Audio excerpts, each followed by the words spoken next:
From your favorite source for Chicago White Sox talk, delivering news, interviews, analysis, and more. This is the Sox Machine Podcast with your hosts, Jim Margulis and Josh Nelson.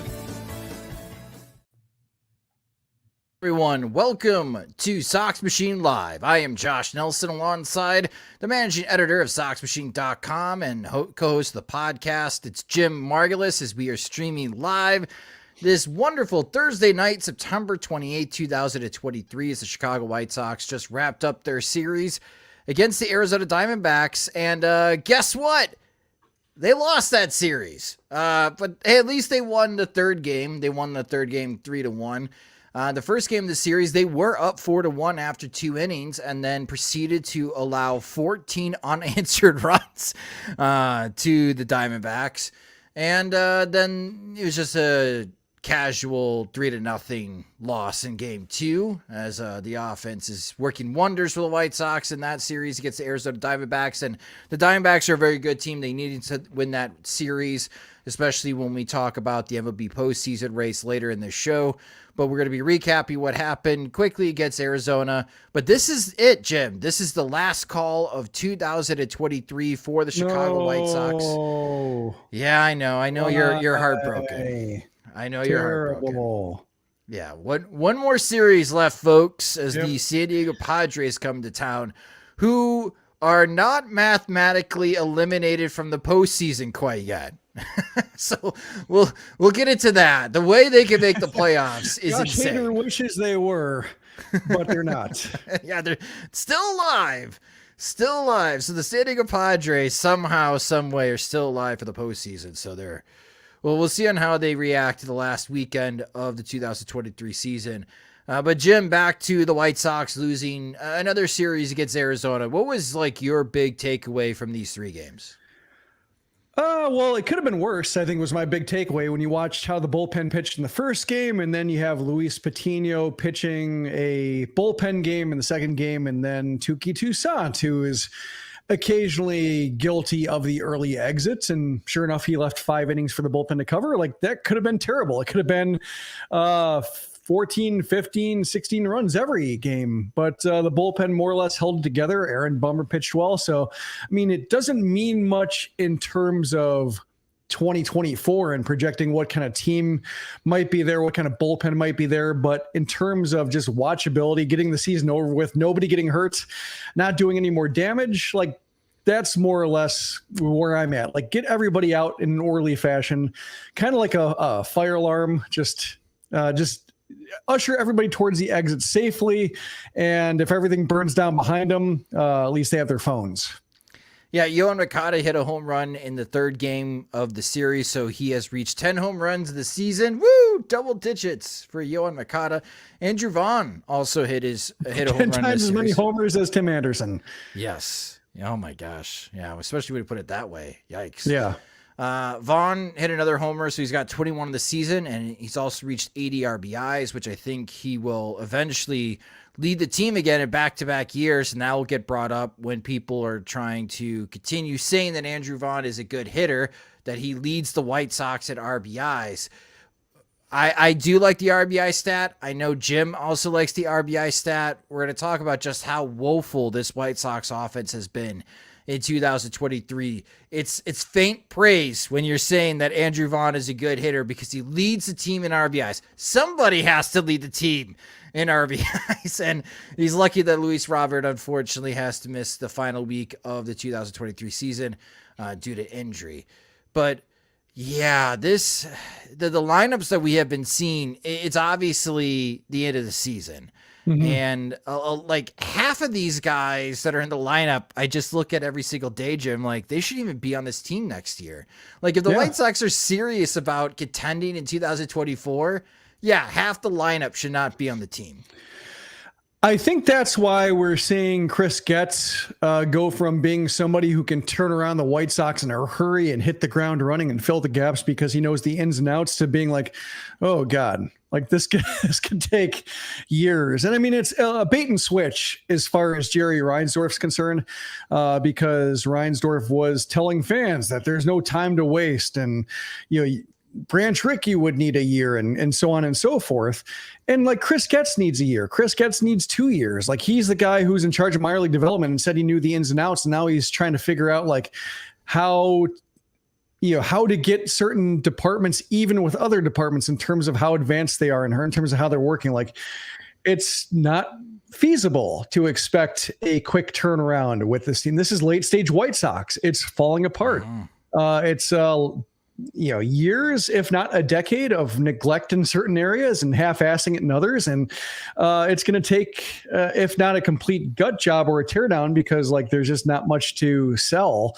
At the very least, it's just going to take patience and doing the job right. So like, it doesn't bother me that Getz says that, he doesn't exactly know yet, because like nobody should. He shouldn't know. Like the promise that he should know, or he'd be the guy to know, was terrible. So I'm relieved that he's not being like, yeah, I got to turn this around in a hurry. So I appreciate the moderation on his end. It's just Jerry Reinsdorf being terrible and a special combination of arrogant and lazy that I think is really hard to replicate, that only the moneyed can pull off, I think is what is frustrating about it. But if you try to keep Getz independent of that because he has a job to do and you hope that he does the job well, it's like I appreciate the more sober tone he's taking over the past week or so and saying that like, oh, the answers are going to be hard to find.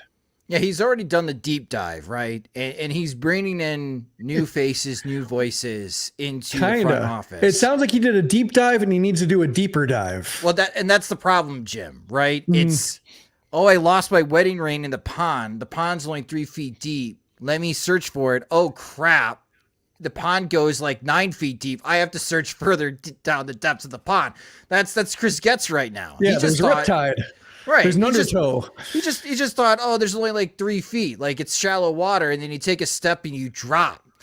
And he realizes that he is taking that step. And I'm going to visualize what this drop is. And I think this is where a lot of the conversation that Chris Getz in his new front office and Pedro Grifol, unfortunately, is going to be part of those conversations. Let's look at the last 10 years for White Sox team OPS plus. So again, no matter what, 100 is league average, and every point above or below 100 is a percentage point above or below league average.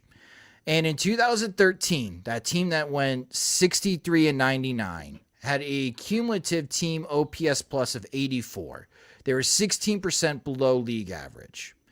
And as you can see during the first rebuild into we're mediocre into the big rebuild, the team was still below league average. And then in the shortened season, they were way above league average. The offense had a big year, even in a shortened season. Jose Abreu won the American League MVP. 2021, the offense was still quality. Last year, when the team finished 500, we mentioned that the offense was short and that they needed to add another impact bat if they were going to turn this around. They didn't do that, or at least they thought they did with Andrew Benintendi. This offense is at 83 OPS plus. This is worse than they were a decade ago. And I had to look it up because today was free StatHead day on baseballreference.com, Jim. This is the worst performing White Sox offense towards league average since 1986, when that 86 White Sox team, the only year that Hawk Harrelson was the general manager, had a team OPS plus of 80. So it's safe to say for a lot of people listening to this or watching this that are around our age, Jim, this is the worst performing White Sox offense of our lifetime. And if they're going to turn this around, this is the biggest area of need that they need to turn around here. And this is where I'm getting to as far as like with my metaphor, standing in a pond for Chris Getz. And to your point, Jim, with his most recent press conference, understanding that he needs to take a more deeper dive into the White Sox problems. Here's your deeper dive, man. Like when you have a 97 team OPS plus, okay, you can do a deep dive. When you look at the numbers and it's worse than you think it is, then yeah, it takes a deeper dive because you have to go down the deep end to get to the bottom of what the hell is going on here. And man, it's going to take a lot to turn around that woeful of an offense. But that's how bad it's been, Jim. This is the worst White Sox offense since 1986. Yeah, and I mean, like the through line in all those years is depth. Basically stay healthy going through it. It's like they had a okay front line of talent, but as soon as somebody got hurt or somebody got old or declined sooner than expected, that's what happened. Either they had to ride with, and that predates, or that doesn't count Adam Dunn's first terrible year, but just whenever they have a bad veteran, like they have to stick with that bad veteran. Adam LaRoche would be in that time frame of just, well, he's the only one here. We don't have better ideas because it's just, we're thin and we don't produce players internally, or the players we produce internally need years to get up to league average themselves, to get up to speed. So, there's that. There's also the fact that I'm amazed that this is it's not a rebuilding team right now. It's just a, skeleton crew team, but they tore down the roster and they made trades. And yet Lenine Sosa is the youngest guy on the team, but they've run out some lineups where nobody is born in the 2000s. Everybody's born in the 1990s or, earlier, perhaps. I don't know the oldest player. I've kind of lost track of that in terms of when their birth date is, but probably Elvis Andrus 80s, but it's a case where if your team's that bad, you usually want them to be young to where there's some precocious talent there. You can't expect a 22-year-old to hit the ground running this first go around. But even Oscar Colas was old for a rookie, or on the older side for a rookie. And the fact that they're rolling out an outfield, 3 out of 4 outfielders they used on Thursday, Gavin Sheets, Tyler Naquin, Trace Thompson, none of whom should be on the team next year, or at least especially in an outfield capacity. Corey Lee, not sure if he's part of the plans. No. He's just, flailing away. He's, I didn't think he should have been called to begin with. And he's at least proving that point. But the bottom 4 of the roster, or I guess you can include 5 because Naquin replaced Sheets, but they all can go. And Oscar Colas, thoroughly buried in the doghouse. I wish they did call up Colas so the White Sox could option him down again. So Pedro could, Pedro Grifol could, feel like a real manager. Cause apparently I thought you were going to say, so I could feel like a real man so I can bully someone again. Yeah. Real manager, parentheses. Just because that's the only guy who suffers consequences for his actions. Tim Anderson's back, his OPS is back below 600 and won for his last 16, going to be coasting the exit and still batting leadoff. It's just on and on and on. So yeah, it's bad. The outfield is thin, especially beyond Luis Robert and Andrew Benintendi, who's been bad this year. It's not good. And there are no quick fixes. Lenine Sosa, not a quick fix, even if he's worth some at bats. Jose Rodriguez, you have to count on him looking like Lenine Sosa if he gets a chance. Colson Montgomery not there yet. Brian Ramos not there yet. So there's no internal help that can even bridge a roster to the Montgomery Ramos part without losing a ton of games. When did Tyler Naquin, by the way, join the White Sox organization? When they announced they called him up, I had no idea he was part of Charlotte. I want to say it was early September or something like that. Okay. Waivers. Do they hate Victor Reyes? Maybe. Do they not want to give him some kudos? Hey, nice job at AAA, man. You played hard all season long. Let's call you up. No, they didn't want to. Well, he doesn't really play center. I guess if they want somebody fake center but they quick, whatever. Okay. Yeah, I mean, it doesn't matter. But yeah, that's either that or Victor Reyes is just not. He's also in the doghouse, but in the AAA doghouse. But no, Naquin was August 8th. So I had no idea. They've made some waiver claims and such since then, but yeah, he was early August. Another crazy thing, in 2020, obviously the shortened season, the White Sox that year hit 96 home runs in 60 games. They would have easily been on pace to surpass 200 in that season. But when you just look at 162 game schedules, the White Sox as a team have not hit more than 200 home runs since 2012. And we know that ball go far, team go far, and you play in the most home run hitter ballpark in the American League at Guarantee Rate Field. Jim, I feel like we're a broken record here because we've been we've been harping on this since the American League Division Series loss to the Houston Astros. Like, you don't have enough offense to win the American League pennant. And Rick Hahn and Kenny Williams ignored us, and they're unemployed because of their inability to fix this offense. Now you have new people coming in, and you got someone like Brian Bannister that will hopefully help out with the pitching side. But like, if Josh Barfield and this Gene Watson guy are trying to get in the ear of Chris Getz and try to turn this around, again, for those that are watching YouTube, I'll bring up this graphic. This is the team OPS of 83. And it is the worst, again, since 1986. So this is where you got to turn this around. And I think it's going to require a lot of new faces if you are being serious about contending in 2024. Because what's the other plan? Prayer, hope, faith? Like, you already went through that. That was your plan A for 2023, and look where it landed you. Yeah, or as John mentioned in the comments here, highlighting that they may as well move the fences back like they did in Baltimore. And, I mean, that's kind of how it's looking right now in terms of if they really want to turn around fast. And that was just a case of like, I don't know if there is one team that demoralizes the White Sox like the Yankees demoralized the Orioles, like Gleyber Torres that year, just putting every other fly ball over the left field wall, and the Orioles saying, fine, we're moving the wall back 35 feet. Just a huge cutout where all of Gleyber Torres's homers went. And turns out it was a brilliant strategy, but unfortunately the White Sox, like, if they don't draw walks, it's hard, and they don't run the bases well. Moving the fences back won't help them. Like, Baltimore can run, Baltimore can cover some ground in the outfield. The White Sox would have to do that, and they're not there yet. So I think that strategy is limited. Also, the White Sox have tried that before in various iterations. They move the fences in, move the fences back, temporary fences, trying to get a guy over 30 homers. I think it was in the I think they did in the 40s, and I think they did again in the 60s, and it didn't work either time. So it's been a pretty rough history when it comes to fence lengths in the White Sox, because it's trying to paper over more persistent deficiencies. But I think that's the one thing, you mentioned that just not hitting homers and broken records, saying the same thing over and over.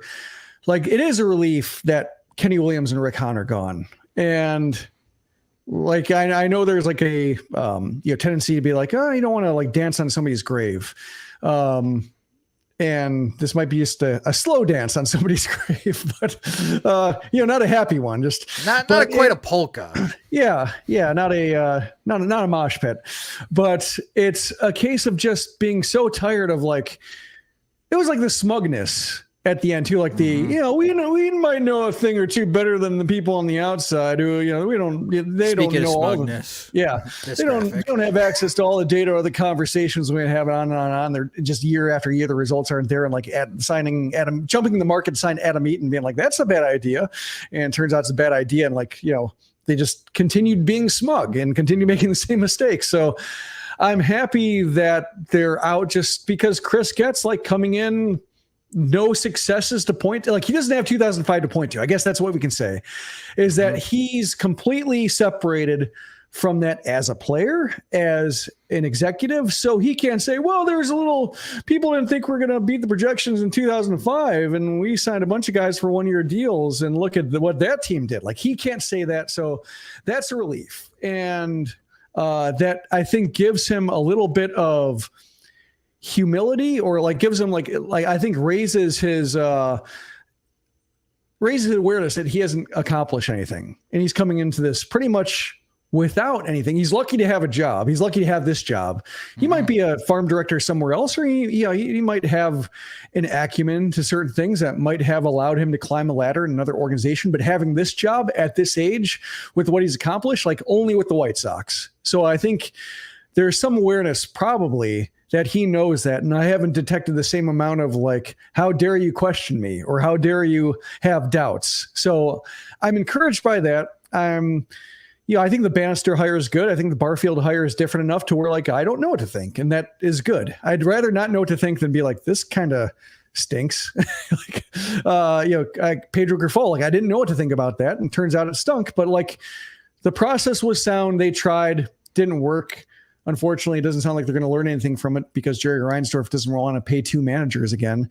But that's kind of where I'm at with Getz is like, I am not optimistic. I think he's probably the product of a flawed owner who's just getting worse at owning a team. And so like he's probably going to fail, but like he hasn't done anything individually yet to make me write the person off. And I'm going to take solace in that as long as I can. Here is a crazy factoid. Right now, the team on base percentage is below 300. And there's a good chance they're going to finish with an on base percentage as a team below 300 this year. That would be the worst team on base percentage since 1968. The last time the White Sox had a team on base percentage below 300 was in 1968 when they had a team on base percentage of 284. Prior to today's game against the Arizona Diamondbacks, the White Sox were at 293 and they barely had any base runners today. So that might be closer to 290. And then they had these 3 games against the San Diego Padres. And unless they're high scoring, the White Sox generate a ton of base runners. They're probably going to have an on-base percentage below 300, which means this would be the worst on-base percentage during the tenure of Jerry Reinsdorf as chairman of the Chicago White Sox. Well, I can't believe we're saying this, Jim. Mm-hmm. The core, what they being Rick Hahn and Kenny Williams, and adding Chris Getz being the farm director, what they had traded for, what they had drafted, what they had signed for internationally. And it got them, again, an above average offensive season in 2020, got them into the postseason. They were above average again in 2021. They won the American League Central. They were below league average last year, and it hurt them as they finished 581 and 81. They ignored everyone, and now we are talking about, with 3 games left to go, one of the worst offensive seasons in franchise history. That's what we're talking about here, folks. And yeah, I mean, I don't know how it gets any better, Jim. Yeah. Right? Like, because, again, so many of these guys, to your point earlier, mm-hmm. they're not young. This isn't like 22-year-old Eloy Jimenez and 23-year-old Yohan Mikata and 21-year-old Luis Robert trying to figure out hit major league pitching. No, most of these guys are hitting arbitration or their final years of their contract or contract options coming up. Mm-hmm. Like, again, this is the number 1 area entering the last week of the regular season. And when you watch these 3 games against the Arizona Diamondbacks and you see these lineups, it's like, man, these lineups are awful. Like, historically bad lineups the White Sox are trying out there because that's just the state of the roster. And then you take a deep dive into the numbers and it's like, oh my gosh, this is the worst offense of like my White Sox fandom. Holy crap, this is the lowest on-base percentage since 1968. Like, a lot of White Sox fans, a lot of people who listen to this podcast and go to Sox Machine every single day, Jim, they've never seen an offense this bad in their lifetime. Well, the thing is, if you mentioned 68, that was the year of the pitcher. They lowered the mounds afterwards because offense was so suppressed. So, I mean, like when you I'm looking at the lowest OBPs in team history. It's, let me see, 1, 2, 3, 4, 5, 6, 7, 8, 9, 10, 11, 12, 13, 14, 15.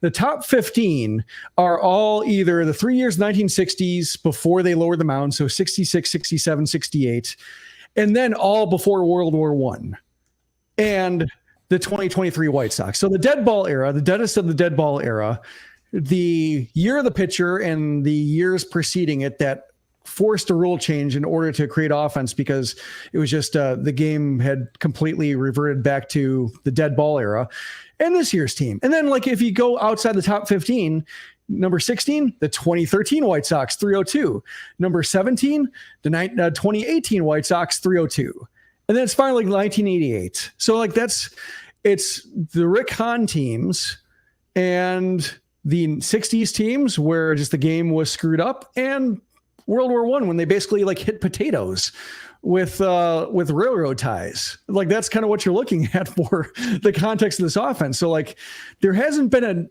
a normal offense or like a White Sox team in a normal offensive environment, or at least like a power friendly offensive environment that has been nearly as bad as this offense. And you can only compare it to completely warped ones in order to give this team some company.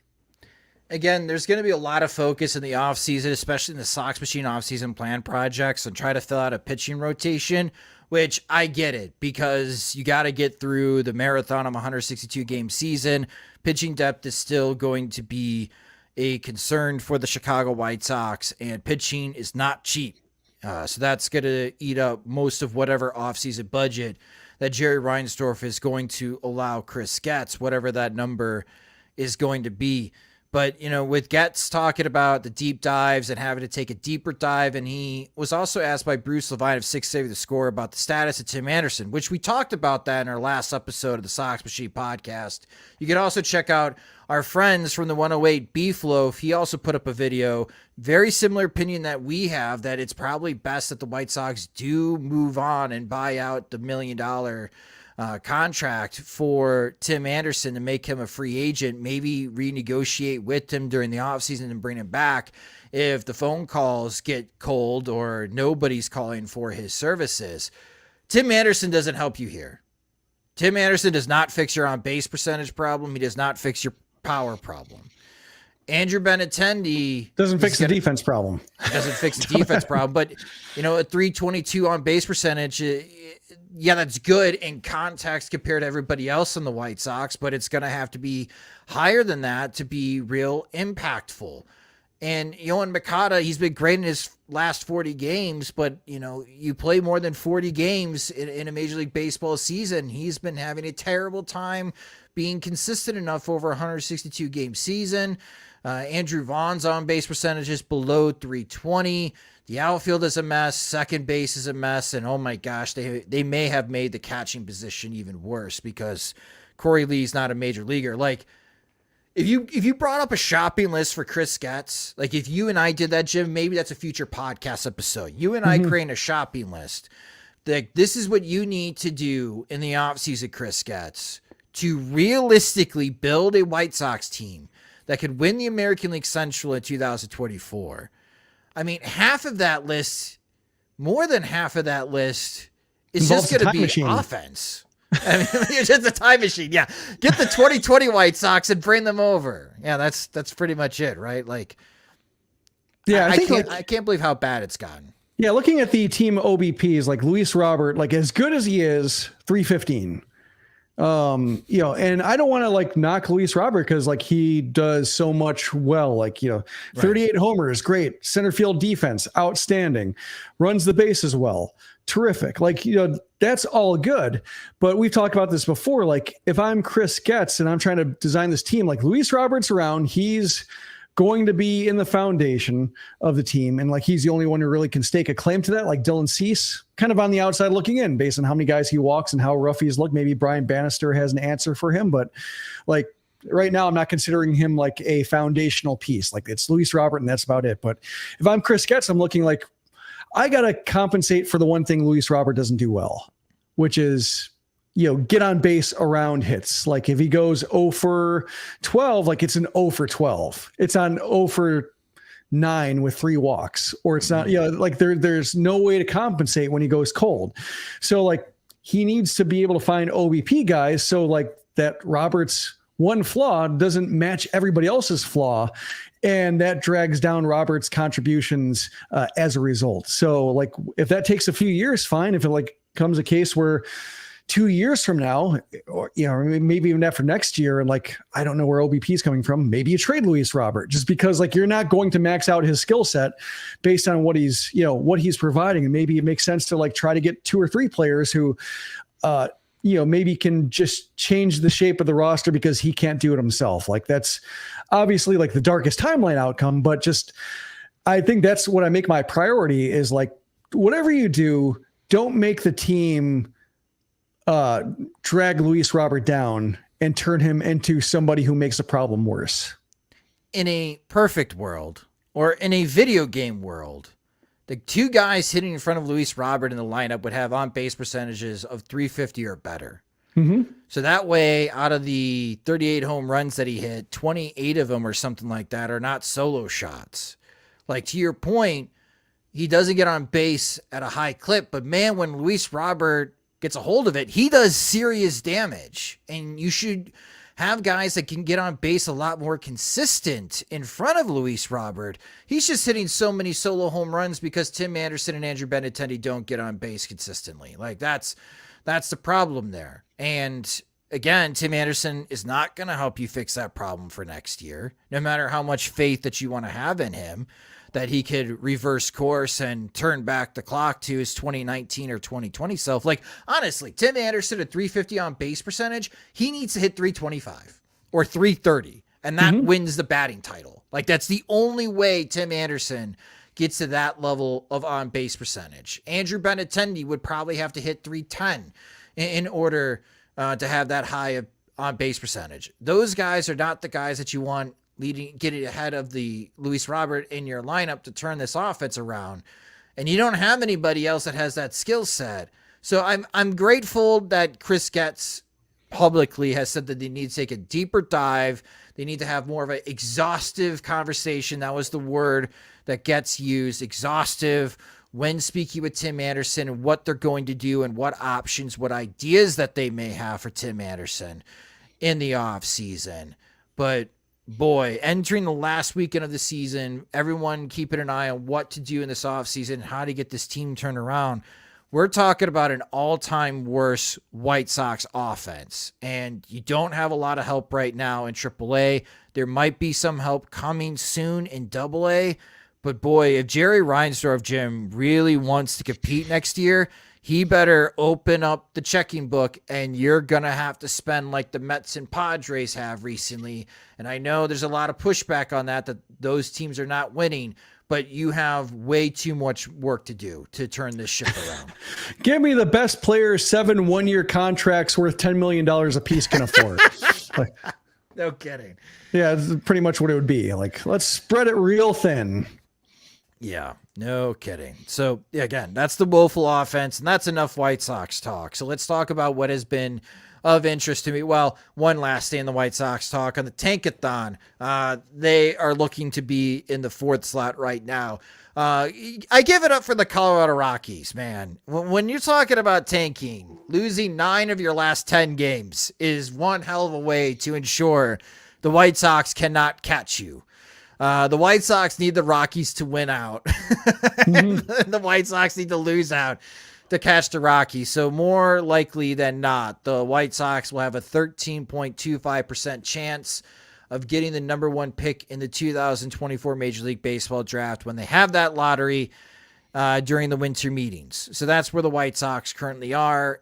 Right now, it looks like they have the best odds of getting the number 4 overall pick of the 2024 draft. But again, we'll see what happens with the lottery. All right, so the MLB postseason race. We saw the Seattle Mariners at home against the Houston Astros. The Astros really beat up on Seattle pitching. And the Texas Rangers did not get swept by the Angels. We were a little concerned that we didn't have a good handle on the American League West. And thankfully, the Rangers took care of business. So the Rangers, who have won 7 of their last 10 games, are currently 89-69 right now. They're 2.5 games ahead of Houston. They're 4 games ahead of Seattle. And the Rangers and the Mariners have a 4-game series. It starts tonight in Seattle. That's how the season ends for both teams.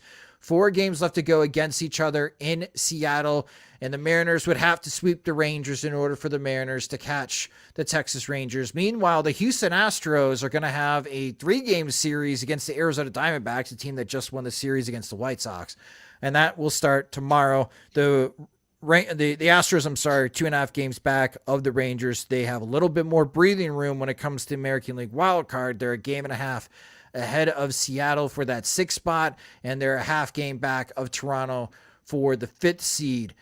So after this midweek series, Jim, kind of a missed opportunity here for Seattle. They had such a great record against the Houston Astros, but to lose 2 out of 3 at home against the Astros, I wonder here, is Seattle sunk? Is this too big of a hole to climb out in the final weekend of the season? I mean, I'd like to say seems like it. I'd like to say, but like I feel more confident saying yes than no. But just with how many takes have gone wrong immediately after coming out of my mouth is just makes me hesitant. Monday, can you believe it? The Mariners swept the Rangers. Pretty much, yeah. It's like rock paper scissors all over again. But yeah, I mean they do seem like a little bit lost and like man that Hector Neris going after Julio Rodriguez. Did they figure out what was going on? Because the Seattle broadcast was trying to figure out, and they went back through old footage during the season if there was some type of headbutting or heated moments between those two, and they just couldn't find anything.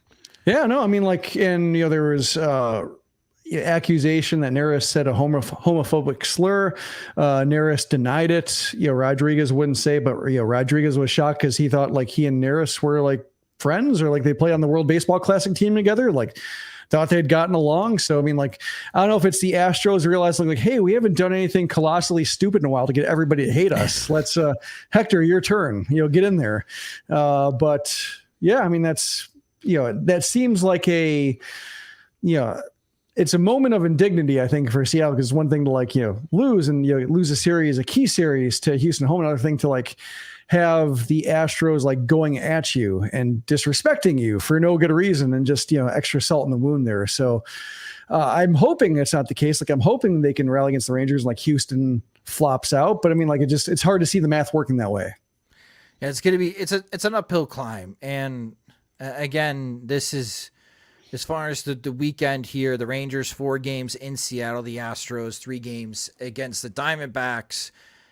And I mean, the Rangers have been great at home this year. That offense has been wonderful. It's not going to be an easy series for them against Seattle. And to your point, Jim, whenever you want to count out Seattle, they will shock you. And I could easily see them winning 3 out of 4 in this weekend and getting to 88 wins and really forcing some pressure on the Toronto Blue Jays, because the Blue Jays here, again, they're a game and a half. They're 2 games ahead of Seattle. But the Blue Jays are playing right now against the Yankees. And they have a weekend series against the Tampa Bay Rays. Like, this is not an easy way to finish the season for the Toronto Blue Jays. So the Blue Jays, they should feel a little comfortable here. But they've lost their last 2 games. And they could be right into the frying pan here if they stumble this weekend against Tampa Bay. So those are the 2 big series that I'm going to be watching. Obviously, I don't think there's a bigger series in this final weekend than Rangers and Mariners. But also the Blue Jays and Rays is a very interesting series. Like, I'm with you, Jim. I don't want to count out Seattle just quite yet, but that was a painful series loss for them at home against Houston. And they're going to need a lot of help. Like, not only do they have to take care of business against the Rangers and pretty much almost need to sweep the Rangers, but if they can't sweep the Rangers, they need a lot of help from Arizona and they need a lot of help from Tampa Bay to see if they can claim one of those last playoff spots. So it's going to be a fascinating weekend in the American League postseason race.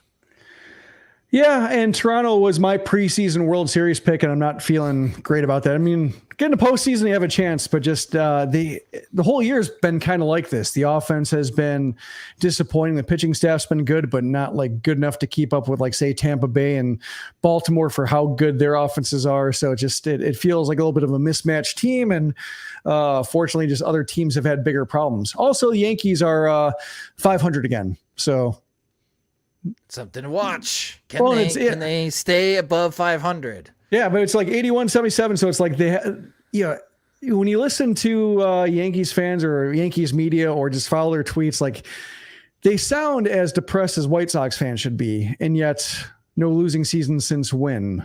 92. Yeah, 92. So yeah. Yeah. How there's a whole generation of Yankees fans that have never seen a losing season. Yeah, no matter how bad they've been, no matter who they have to rely on to get by, no matter who gets hurt, still, like, this is the worst they can do is 81 wins. Trade ya. We just talked about the worst offense we've seen pretty much in our lifetime. Spoiled brats, you Yankees fans. Moving over to the National League, and it's been chaotic for a long time. And the Phillies, they're in. They don't have to worry about anything. The Phillies are finishing strong, real strong again, Jim. They have won 7 straight games. The Arizona Diamondbacks, they're a game and a half up on the Cubs and the Marlins right now for that 5th seed. So if the Diamondbacks can win a game against the Astros this weekend, it's looking like to be Phillies and Diamondbacks in that first round. So who will the Milwaukee Brewers play? And if, again, when you look at the standings here and those that are watching our YouTube stream or watching the video, it's, in the standings, the Cubs and the Marlins are tied. However, the Marlins own the tiebreaker. So if the Cubs and Marlins finish with identical records, the Marlins would move to the postseason, the Cubs would be knocked out. So right now, that 6th seed would be the Marlins visiting the Milwaukee Brewers. The Cubs are traveling to Milwaukee for that 3-game series, and I'm sure the Brewers will treat that like a playoff series as an opportunity to knock out the Chicago Cubs so they don't have to repeat as far as that series in the first round of the playoffs.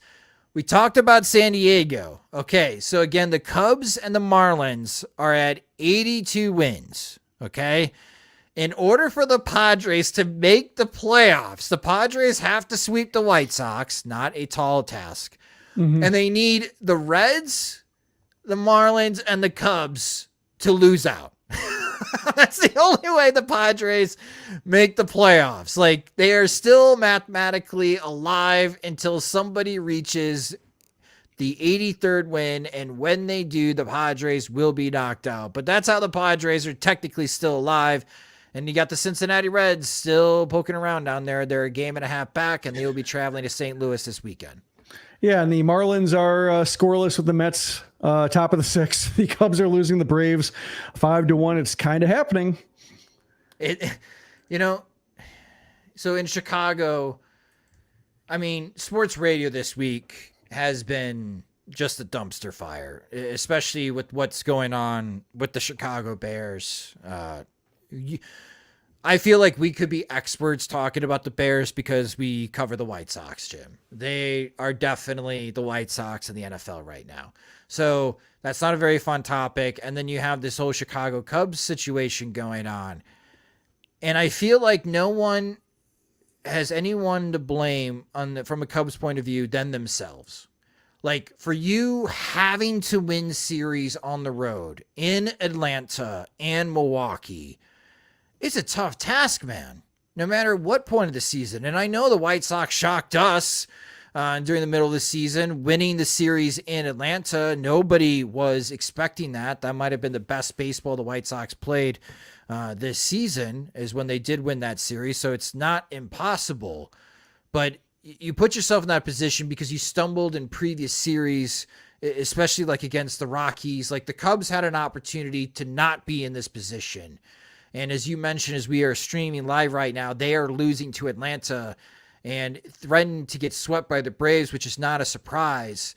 And then now having to go to Milwaukee, your big rival in the division. And Jim, the Brewers are just licking their lips. They will do whatever it takes to eliminate the Cubs so they don't make the postseason. It could be a very long winter for Chicago sports if the Cubs do not find a way to make the postseason. David Ross, I'm curious what his just future is. Like, I've always been skeptical of him.